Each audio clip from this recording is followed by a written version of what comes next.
How to connect and use Shippo with Squarespace. In this short tutorial, I will explain you each and everything regarding how to connect and use Shippo with Squarespace. So here, first of all, go to Google and search Shippo. Once you go here, you have to click on this first link. First of all, you have to make an account here, click on get started, and you have to fill up some information such as your first name, your last name, your email address, and that's it. So once you're here, you will able to log in. Once you are able to log in, the interface will be look like this.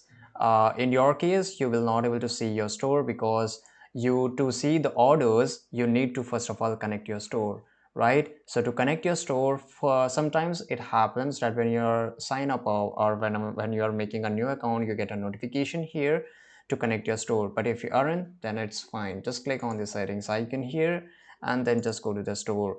And here you'll get more than one option to connect your store. If you have Shopify, then it's great. Wix, WooCommerce, Squarespace, Square, Amazon, and Walmart.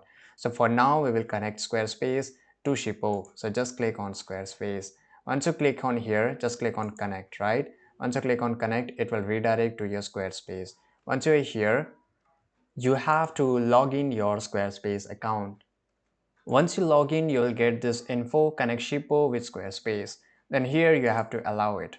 Once you allow it, you have to just wait for a few seconds till it get connected with Shippo.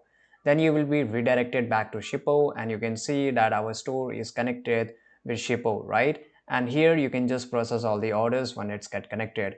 If you want to make sure, just click on this settings gear icon, then just go to the store option here and you can see our Shippo is connected with Squarespace.